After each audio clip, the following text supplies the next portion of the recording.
Big boss Kannada season 12 ಮುಕ್ತಾಯಗೊಂಡು 5 ದಿನ ಕಳೀತಾ ಬಂತು. ಮನೆಯಿಂದ ಆಚೆ ಬಂದ ಬಳಿಕ ಮನೆಯಲ್ಲಿ ಇದ್ದಾಗ ಸಾಕಷ್ಟು ನೆಗೆಟಿವ್ ಆಗಿ ಟ್ರೋಲ್ ಆಗ್ತಾ ಇದ್ದ ಅಶ್ವಿನಿ ಅವರು ಆಚೆ ಬಂದ ಬಳಿಕವೂ ಕೂಡ ಅಷ್ಟೇ ಟ್ರೋಲ್ ಆಗ್ತಿದ್ದಾರೆ. ಕೆಲವು ಮಾಧ್ಯಮದಲ್ಲಿ ತಾವು ಕೊಡ್ತಿರುವಂತಹ ಸ್ಟೇಟ್ಮೆಂಟ್ ಇಂದ ಇನ್ನಷ್ಟು ಗಾಸಿಪ್ ಮಾಡ್ತಿದ್ದಾರೆ. ಸೀಸನ್ ವಿನ್ನರ್ ಗಿಲ್ಲಿ ಬಗ್ಗೆ ಸಾಕಷ್ಟು ಕಂಪ್ಲೇಂಟ್ ಮಾಡ್ತಾ ಇರುವಂತಹ ಅಶ್ವಿನಿ ಅವರು ಬಿಗ್ ಬಾಸ್ ಶೋ ಬಗ್ಗೆ ಕೆಲವು ಅಸಮಾಧಾನವನ್ನು ಹೊರಹಾಕುತ್ತಿದ್ದಾರೆ. ಅದರಲ್ಲೂ ಗಿಲ್ಲಿ ಬಡವನಲ್ಲ, ಬಡವನ ಗೆಟಪ್ ಹಾಕೊಂಡು ಜನರಿಗೆ ಮೋಸ ಮಾಡಿ ಗೆದ್ದಿದ್ದಾನೆ. ಇನ್ನು ವೋಟಿಂಗ್ ರಿಸಲ್ಟ್ನಲ್ಲಿ ನನಗೆ ಅತಿ ಹೆಚ್ಚು ವೋಟ್ ಬಂದಿರೋದು, ನಾನು ಈ ಸೀಸನ್ ವಿನ್ನರ್ ಆಗಬೇಕಿತ್ತು, ನನಗೆ ಮೋಸ ಆಗಿದೆ ಎಂದೆಲ್ಲ ಸ್ಟೇಟ್ಮೆಂಟ್ ಅನ್ನ ಕೊಡ್ತಿರೋದು. ಇದರ ಬಗ್ಗೆ ರಘು, ರಕ್ಷಿತಾ, ಸೂರಜ್, ಧನುಷ್, ಕಾವ್ಯ ಹೀಗೆ ಕೆಲವು ಸ್ಪರ್ಧಿಗಳು ಗಿಲ್ಲಿ ಪರ ನಿಂತು ಧ್ವನಿಯನ್ನ ಎತ್ತಿದ್ರು. ಇದೀಗ ಗಿಲ್ಲಿ, ರಕ್ಷಿತಾ ಹಾಗೂ ರಘು ಅವರು ಒಟ್ಟಿಗೆ ಸೇರಿ ಅಶ್ವಿನಿಯವರ ವಿರುದ್ಧ ಸರಿಯಾಗಿ ಕೌಂಟರ್ ಕೊಟ್ಟು ಸಖತ್ತಾಗಿ ಅಶ್ವಿನಿಯವರ ಮಾತಿಗೆ ಟಕ್ಕರ್ ಅನ್ನ ಕೊಟ್ಟಿದ್ದಾರೆ. ಹೌದು, ನಿನ್ನೆಯಷ್ಟೇ ಶ್ರೀ ಸಾಯಿ ಗೋಲ್ಡ್ ಪ್ಯಾಲೇಸ್ಗೆ ಭೇಟಿ ನೀಡಿದ ರಘು, ರಕ್ಷಿತಾ ಶೆಟ್ಟಿ ಹಾಗೂ ಗಿಲ್ಲಿ ನಟ ಅವರು ಅಭಿಮಾನಿಗಳನ್ನ ನೋಡಿ ಸಿಕ್ಕಾಪಟ್ಟೆ ಖುಷಿ ಪಟ್ಟಿದ್ದಾರೆ. ಬಿಗ್ ಬಾಸ್ ಮನೆಯಲ್ಲಿ ಇದ್ದಾಗ ಈ 3 ಜನ ಫ್ರೆಂಡ್ಶಿಪ್ಗೆ ಮನೆಯಿಂದ ಆಚೆ ತುಂಬಾನೇ ಫ್ಯಾನ್ಸ್ಗಳಿದ್ರು. ಇದೀಗ ಆಚೆ ಬಂದ ಬಳಿಕ ಈ 3 ಜನ ಸ್ಪರ್ಧಿನ ಒಟ್ಟಿಗೆ ನೋಡಿ ಸಿಕ್ಕಾಪಟ್ಟೆ ಕೂಗಾಡುತ್ತಾ ಕಿರ್ಚಾಡುತ್ತಾ ಸಂಭ್ರಮ ಪಟ್ಟಿದ್ದಾರೆ. ಹೀಗಿರುವಾಗ ವೀಕ್ಷಕರು ಹಾಗೂ ಮಾಧ್ಯಮದವರು ಕೆಲವೊಂದಿಷ್ಟು ಪ್ರಶ್ನೆಗಳನ್ನ ಈ 3 ಜನ ಸ್ಪರ್ಧಿಗಳಿಗೆ ಕೇಳ್ತಾ ಇದ್ರು.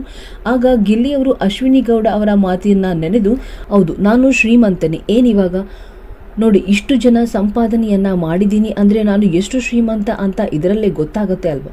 40 ಕೋಟಿ ಜನ ಸಂಪಾದನೆ ಮಾಡಿದ್ದೀನಿ ಅಂದರೆ ನಾನು ಕೋಟ್ಯಾಧಿಪತಿನೇ ಎಂದಿದ್ದಾರೆ. ಗಿಲ್ಲಿಯವರು ಮಾತು ಕೇಳಿ ಅಲ್ಲಿ ಇರುವಂತಹ ಅಭಿಮಾನಿಗಳಂತೂ ಸಿಕ್ಕಾಪಟ್ಟೆ ಚೀರಾಡುತ್ತಾ ಗಿಲ್ಲಿಗೆ ಇನ್ನಷ್ಟು ಬೆಂಬಲವನ್ನ ನೀಡಿದ್ದಾರೆ.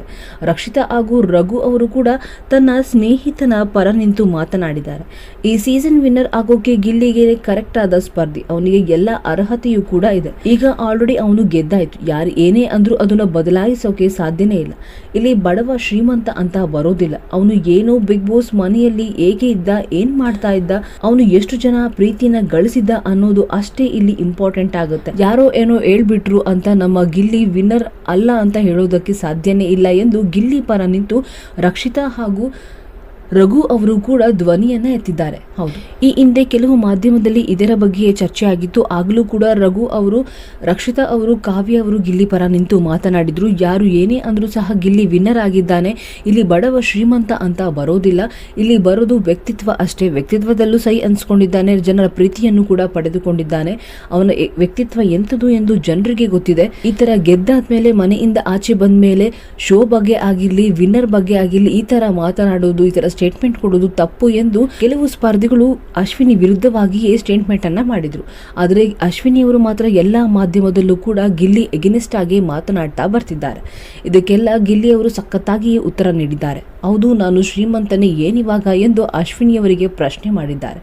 ಇದನ್ನು ನೋಡಿದ ಅಭಿಮಾನಿಗಳು, ವೀಕ್ಷಕರಂತೂ ಸಿಕ್ಕಾಪಟ್ಟೆ ಖುಷಿಯನ್ನ ವ್ಯಕ್ತಪಡಿಸಿದ್ದಾರೆ. ಬಿಗ್ ಬಾಸ್ ಕನ್ನಡ ಇತಿಹಾಸದಲ್ಲೇ 40 ಕೋಟಿ ವೋಟ್ಗಳನ್ನ ಗಳಿಸಿ ಗಿಲ್ಲಿಯವರು ಹೊಸ ದಾಖಲೆಯನ್ನ ಬರೆದಿದ್ದಾರೆ. ನೀವು ಕೂಡ ಗಿಲ್ಲಿಯವನ್ನ ಪ್ರೀತಿಸಿ ಬೆಂಬಲಿಸುವುದಾದರೆ ತಪ್ಪದೇ ಈ ವಿಡಿಯೋಗೊಂದು ಲೈಕ್ ಮಾಡಿ, ಕಮೆಂಟ್ ಮಾಡಿ. ಇನ್ನಷ್ಟು ಬಿಗ್ ಬಾಸ್ ಕನ್ನಡ ಸೀಸನ್ 12 ಸ್ಪರ್ಧಿಗಳ ಬಗ್ಗೆ ಅಪ್ಡೇಟ್ಸ್ಗಳ ಬಗ್ಗೆ ನಮ್ಮ ಚಾನಲ್ ಅನ್ನು ಸಬ್ಸ್ಕ್ರೈಬ್ ಆಗಿ. ಧನ್ಯವಾದಗಳು ವೀಕ್ಷಕರೇ.